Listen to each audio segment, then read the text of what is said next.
Today, Father God, na binigay mo para sa atin ko, Lord God. And we thank you, Lord, for another life, Lord God. And we just thank you also for the years that had passed, oh God, na tuning nga that you have blessed her and even binigay mo siya ng good health, Lord God. And Lord, tonight, as we celebrate this year, oh God, Lord, we just pray that you continue to pour out blessings upon her and even whatever endeavor, oh God, that she's going on right now, God. Lord, we pray for wisdom and even guidance, Lord.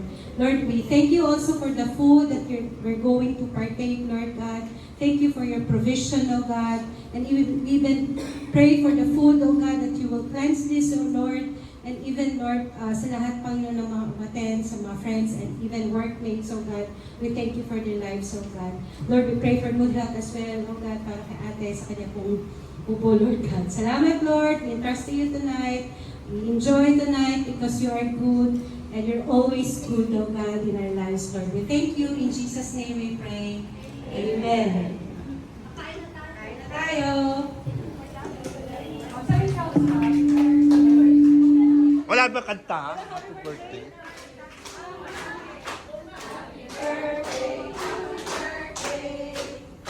Happy birthday to you.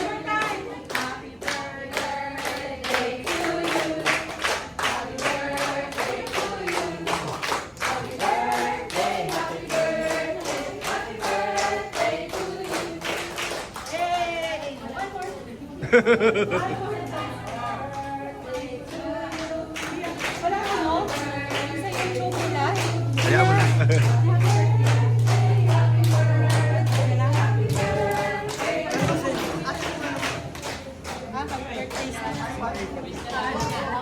Wish na, wish. Wish ka muna. Ay, may pag-give mo siya. Thank you,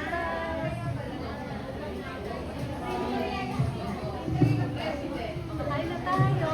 Thank you, everyone. Happy birthday! Happy birthday. Kain na tayo mga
And first of all, I would like to thank the Lord.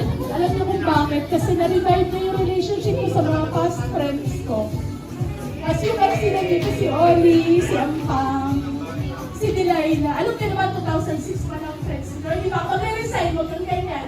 Walang ganun, di ba ako nananalo ng 30 million sa loob. Pero manifest. Pero, more yun ang ipinagpapasalamat ko na sa lahat. Yung mga friends ko, na alam ko namang hindi ko lang yung friends, mga ate ko yun eh. So isa yun sa pinapagpasalamat ko sa Diyos. Kasi, kung nagtatang kayo bakit, every year naghahanda talaga ako pag-birthday ko. Regardless kung sa bahay, basta lagi ako naghahanda. It's because I want to thank the Lord for this life that He has given me for the last 47 years. Na naging ganito ako, na alam ko naman, hindi naman necessarily sabihin niyo sa akin na mahal niyo ako, pero being here means so much to me. Ibig sabihin, importante ako kahit contribute part ako sa puso niyo. So thank you so much, guys. And maraming salamat. Kung meron man ako sa inyo na-open bilang charge nurse niyo, hindi ko yun sinasadya. Minsan lang kailangan kong maging tough sa posisyon na binigay sa akin ng admin. Yun lang naman yun. So, and one of the things na pinagpasalamat ko sa Diyos is yung relationship ko sa sister ko. Kasi hindi naman din kami ganun ka anong dalawa. Pero andyan siya. Siyempre kapatid ko yan eh. Siya yung lagi nagsasabi sa akin na gusto ko lang malaman niya na kahit inaaway ko siya, sinasabihan niya ako lagi ng I love you ate. Ako hindi kasi ako ma-I love you. Ang sinasabihan ko lang ng I love you si Testa. At saka si Colin at saka si Kaylee lang yung mga pusa ko. Pero other than that, hindi ako makilala, lalo na sa mama ko. So, Kaya, balik tayo.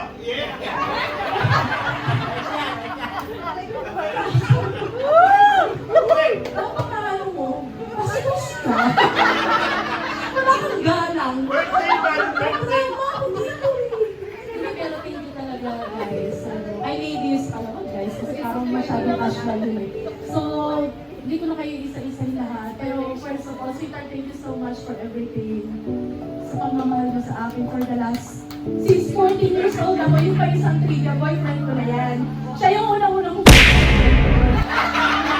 Sabi ko yung boyfriend, sino pa ba yun? Siya yun.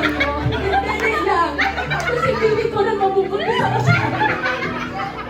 Ay, Kaya nyo na, una ko naman to, para maaalala nyo ako. Tapos, yan yung mga first ko kay Bex. So, kung kilala nyo ako, lagi nyo ako nakakapagod. Hey guys, thank you so much. Hi, Alvin! Mga friends ko from Ikea. Yan, so yun yung para sa akin. Thank you, sweetheart. I love you and God bless you. Sana manalo ka na sa loto para uwi na tayo ng Pilipinas! Joke lang yun, pero hindi yun. I know may plano kayo Diyos para sa akin. I'm willing to wait. Second na gusto ko pasalamatan sa gabi ko is yung kapatid ko. Joy, thank you. I rarely say this, pero alam ng Diyos kung ano yung struggle ko sa family natin. Alam mo yan. Naging provider ako, alam mo yun. Hindi dahil malakas ako dahil bigay ni God yun. Yun lang yun. Third, gusto ko magpasalamat kay Oli. Sorry, Oli. I never said these things to you. For the last how many years, hindi tayo nag-usap. Hindi mo alam na ang sakit sa akin kasi mahal kita sa friend. Alam mo yan. Kahit inaaway niya, lagi kong sinasabi, mahal ko yung tomboy na yun. Tsaka si Chang Lai. Ano talaga, friend ko talaga to. 2006 pa. Kami naman kasama ko sa mga kalokohan namin. Pag kumakain namin ng shawarma, pag nakakadiyahan ako, alam mo yan, nilaya ko yung kung saan may lura. So, guys, hindi ko ito sinasabi na nagdadama ako. Gusto ko lang i-reflect yung life na meron ako, lalo na nearly 50 years old na ako kasi may mga friends ako na may sakit kayo na kailangan ng prayer. So, itong age ko na to, I'm close to that. So, tayo natin i-fix sarili natin. Mahalin nyo yung taong mahal kayo. Tandaan ko yan. Kahit na nasasaktan kayo, mahalin nyo. Parin sila huwag kayong nagsasalita ng anything against sa kanila. And Christine, Friend kita since college days. So thank you so much, Christy. Sa lahat ng ka-teammates ko, lalo na kay Seni. Pakisabi na lang kay Seni at kay Cecil, yung mga naging mentor ko during na-promote ako as charge nurse last 2023. Thank you so much. Pakisabi sa kanila, lalo na kay Mila. Alam mo pa, pares ko ba't ako naghanda dahil sa'yo?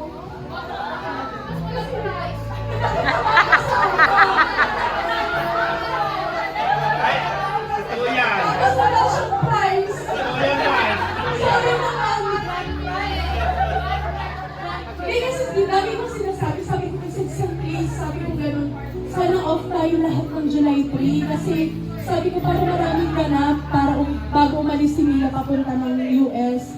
So, pabaon ko sa'yo itong Mila, itong gathering na to para maalala mo kaming lahat. Di ba? Para may masaya kang memory pag nasa US ka na, lagi na kami maaalala, makikita mo yung mga pictures namin. Yan. Thank you din sa'yo dahil napakabait mong mentor nung nag-start akong maging charge nurse na napakahirap para sa akin. Pero kinaya ko lang yun kasi kailangan kong gawin para sa sarili ko at para sa asawa ko. Dahil siya yung nag-push sa akin na mag-apply. And dito sa family kong to, thank you Ate Bel sa pagiging mabait kong ate. Kapit-bahay ko siya sa family. Ganda yan, si Ate ay si Kuya, thank you Kuya for helping me. Lalo na kayo nang init-init. Nung nagpapot kami, Char, thank you. Thank you so much, God, for being such a sweet. Jane, thank you. Ay guys, tandaan niyo to ha, na-share ko sa inyo yan. Pag-inaway kayo nito. Yan. Basta thank you sa inyo lahat. Sa mga artists, bago ko makalimutan, kasi sila yung talagang helping hand namin sa unit.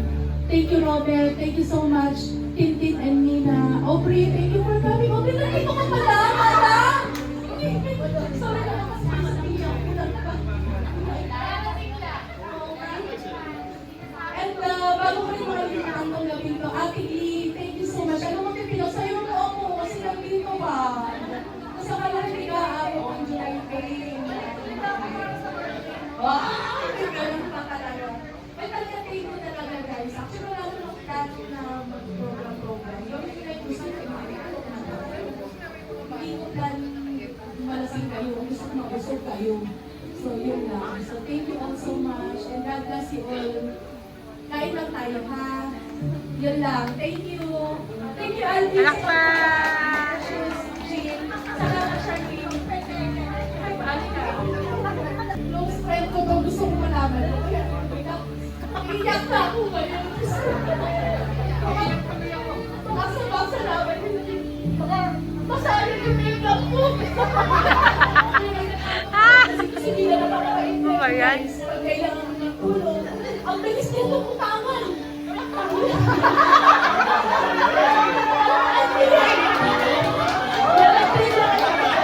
Kaya pag nasa Amerika naman, Miles, baka naman, dollars na yan na hindi na yung 80, gano'n. Yan. Kaya yung kinakay ko sila. Kapay ko at saka napakalaking tulong nito talaga sa akin. Ipag-pray na tayo na siya. Halika dalawa kami natin na siya. Ay, para na kami after that, masasayaw kayo na yan. Kasi man lang ako, sumagit lang ako ngayong araw. Maraming salamat ate for inviting me. So, natouch ako sa the way how you appreciate it. Dapat ito yung na-appreciate natin. It's your day. So, yeah, let's pray. This is how we're gonna bless you today.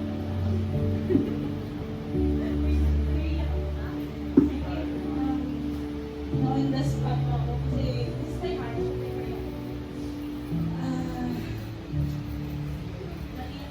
malilito ko to mamaya. Oo nga, halika dito dalawa. Dalawa tayo, wala kang pars. Ito nakasali ka na naman. Mag-pray sa kanya. Oo, tayo nga. Ay, talaga yun. Pray for Ate Kai. Lord, we thank you for the life that you've given to Ate Kai family. We have really blessed Ate Kai to Dexter for how many years? For 47 years. Maybe she wondered at some point of her life, but thank you, Father, God, for letting her know and see your wonders ahead of your family. The relationship that she restored today from friends and family members, Lord, thank you. You know her heart. know what's in her heart, Heavenly Father. Those words na hindi pa nasasabi. Lord, thank you for giving her peace to be bold, to speak it out, Father God, for the love of her, sa pagmamahal sa mga kapamilya at sa mga kaibigan, Panginoon. Lord, thank you more years and we declare, Father God, that you know her going and coming, kung saan man siya pumunta, ano man isipin niya, ano man gawin niya ng Kuya Dexter, you know it, Father God. At kung saan, lahat, Panginoon, those things, Father God, you know when she sings, you know when she writes, and I know, Father God, that Ate Kai is our prayer, that she will discern her going out and her lying down. Every day, Father God, I declare your wisdom over her, Lord. And may you keep her protected from any evil. Because the enemy comes to steal, kill, and destroy the joy of life. But I declare, Father God, and our prayer is that you will protect her family. No one and nothing can steal her joy. No one and nothing can steal the beautiful life, the wonderful life na binigay mo para sa kanila at para kay Kuya Bex for family. Lord, I even pray for Ate Miles. Lord, thank you. And as you go to Lord Carolina, Lord, thank you for letting these things happen in one snap of your finger. You make it into reality, Lord. Bless her family, Father God, and make those things na ginagawa ng Panginoon be a fruit of everything that you're doing sa buhay ng Panginoon. And those fruits, I love you na bless her in USA, Father God. Make her a woman of yours, Lord, a woman of your kingdom, a family that will go there to serve you, Father Lord. A lot of people, a lot of married people will then meet her, and yung asawa ng Panginoon, they will just lead these people, Father God, towards you. Lord, thank you, kaming mga anak mo. Hindi man mo na alam lahat ang mangyayari, but we know and we hope because we have you and you got us, Panginoon. Ito po yung alam ko na si Ate Miles, Father Lord, will be hopeful. Everything that she will do, she will never get tired of doing things. She will never get, hindi siya magkakaroon ng distraction or because you got her, Father. Lord, give her also the wisdom that she needs. Lord, thank you, listen to you, mighty you, and so is Christ. Amen. Thank you. Kain pa kayo. Happy birthday. Papasok pa ako. Sandali na lang yun. Happy birthday, Mars. Parang bata. Parang bata. Sandali na lang yun.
Lord, I say you hear me, I still need you near me, I still love you so. There's something between us that will never leave us, there's no letting go. We had a once in a lifetime, but I just never know.